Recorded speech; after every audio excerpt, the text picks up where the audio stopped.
जैसे इस शो का नियम है, हम एक कॉर्पोरेट के साथ बातचीत करते हैं और आज कॉर्पोरेट कनेक्शन में हमारे साथ प्रूडेंट कॉर्पोरेट एडवाइजरी सर्विसेज का मैनेजमेंट बैठेगा। साल 2000 में शुरू हुई कंपनी भारत की तेज़ी से बढ़ने वाली फाइनेंशियल ग्रुप में से एक है। म्यूचुअल फंड डिस्ट्रीब्यूशन के कारोबार से जुड़ी कंपनी के पोर्टफोलियो में mutual fund, insurance, stock broking, fixed income products और लोन जैसी सर्विसेज शामिल हैं।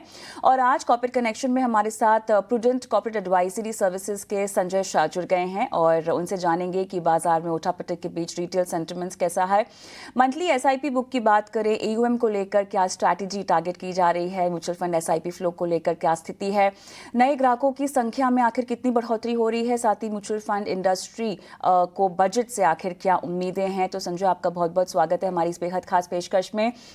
एसआईपी के नंबर्स एक बार फिर से काफ़ी स्ट्रॉन्ग है। पहली बार 26,000 करोड़ का आंकड़ा यहाँ पर पास होता हुआ हमने देखा है। रिटेल सेंटिमेंट जिस तरह से उतार चढ़ाव बाजार में दिखाई दे रहा है, उसके बावजूद काफ़ी स्ट्रॉन्ग दिखाई दे रहा है। ये बताइएगा कि किस तरह से हम पूरे पिछले कुछ महीनों की अगर हम बात करें, साथ ही एसएमई सेगमेंट और एफएनओस को भी मैं यहाँ पे इंक्लूड करना चाहती हूँ, कैसे भाप पा रहे हैं आप पिछले कुछ महीने? तो रिटेल का experience last couple of years के अंदर बहुत ही अच्छा रहा है। और अगर आप देखोगे तो लास्ट 2-3 महीने को छोड़ के आई थिंक ओवरऑल एसआईपी के थ्रू जिन जिन लोगों ने इन्वेस्टमेंट किया है उनका एक तो I think the comfortable return उनको मिला है। बाकी के सारे ऑप्शन अगर आप देखोगे एफ एंड ओ, एसएम या कहीं पे भी अगर आपने जाके इन्वेस्ट किया होगा तो आपका एक्सपीरियंस ठीक ठाक नहीं है। सो इस दोनों चीजों को देखोगे तो मेरा मानना है कि लॉन्गर टर्म आउटलुक मेरा बहुत ही कंड्यूसिव है और रिटेल का आई थिंक आना इंडस्ट्री की तरफ बरकरार रहेगा because they are very very comfortable. और आज आपको बताऊं, डिजिटल रिवॉल्यूशन होने के बाद आज की तारीख में onboarding, execution, starting the SIP, pausing the SIP, changing the SIP amount, सारे फीचर्स इतने इजी हो चुके हैं कि लोगों के लिए अब ये बहुत ही सहूलियत बहुत ही है। तो मेरा मानना है कि digital revolution has also help के लोग इजीली आ रहे हैं, तो ग्रोथ बहुत ही मुझे तो तगड़ा दिख रहा है। ग्रोथ आपको काफी बढ़िया दिख रही है। चलिए हम आगे बढ़ते हैं और अगला सवाल जो मुझे आपसे पूछना है वो ये है कि कंपनी के मंथली टारगेट के लिहाज से अगर हम कुछ आंकड़ा समझना चाहें आपसे तो आप क्या कहेंगे? देखिए, यहाँ पर मंथली एसआईपी बुक अगर मैं समझना चाहूँ और साथ ही ओवरऑल एयूएम के टारगेट्स मैं समझना चाहूँ तो आपका आउटलुक क्या है, आपके टारगेट्स क्या है, किस तरह की स्ट्रैटेजी भी साथ में आप अपना रहे हैं, क्योंकि इतनी दमदार ग्रोथ की संभावना आपको दिखाई दे रही है, तो आई एम श्योर आपने अपने कुछ टारगेट्स भी यहाँ पर रिवाइज किए होंगे।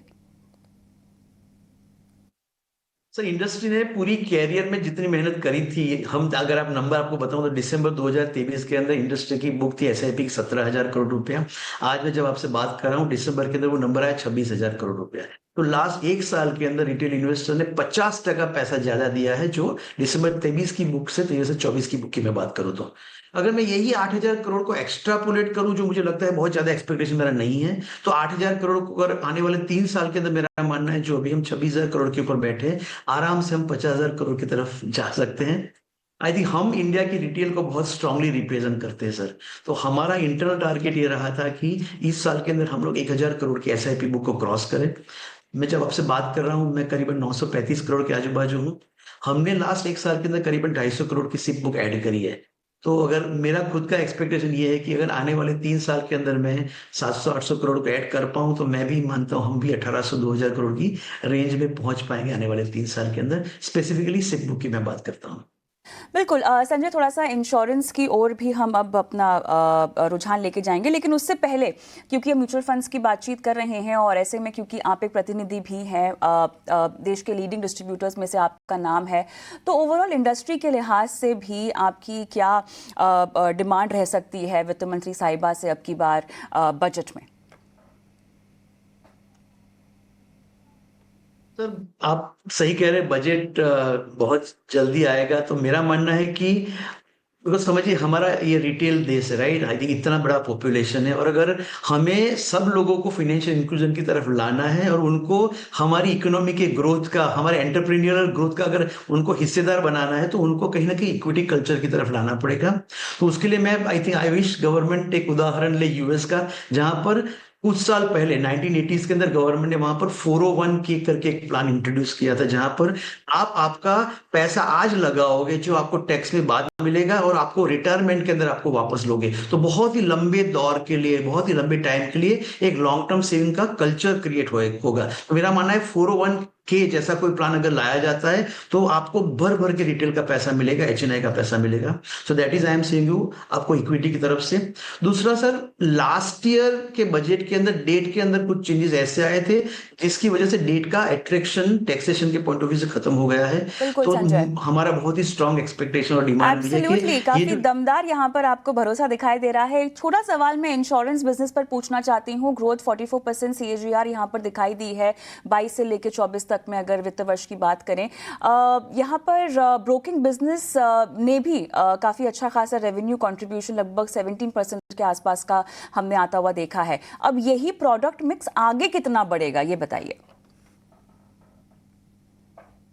ओवरऑल आप, जैसे मैंने आपको बताया, हम लोग रिटेल सेगमेंट को रिप्रेजेंट करते हैं और मेरा मानना रिटेल के लिए दो चीजें बहुत इंपॉर्टेंट है, वेल्थ मैनेजमेंट और उनका प्रोटेक्शन। और प्रोटेक्शन में स्पेसिफिकली उनका लाइफ और उनका हेल्थ। और इंश्योरेंस सेगमेंट के अंदर हम ये दो चीजों के ऊपर बहुत ही कोर फोकस करके काम करते हैं, लाइफ इंश्योरेंस और जनरल इंश्योरेंस के अंदर हेल्थ इंश्योरेंस।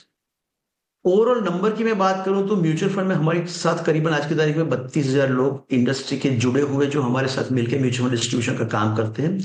उसमें से सिर्फ 11,000 लोग हमारे यहाँ इंश्योरेंस का काम करते हैं। तो मेरा मानना है हमारे यहाँ पर ही बहुत सारे लोगों को हमें इंश्योरेंस की तरफ कन्वर्ट करने की बहुत ही ज्यादा गुंजाइश है। ये देखते हुए plus under penetration of insurance, ये तो दो चीजें अगर मैं देखता हूँ तो मुझे लगता है कि जो इंश्योरेंस आज की तारीख में मेरी सिस्टम में 17% मेरी टॉप लाइन को कंट्रीब्यूट करता है, वो डेफिनेटली बहुत ही अच्छे तरीके से ग्रो हो सकता है। और हम उसके लिए बहुत ही रेगुलर एफर्ट्स करते हैं और हमारा कोर फोकस भी वहां पर है कि म्यूचुअल फंड तो अच्छा ग्रो ही हो रहा है, इंश्योरेंस का ग्रोथ भी हम बढ़ाने का ट्राई करते हैं।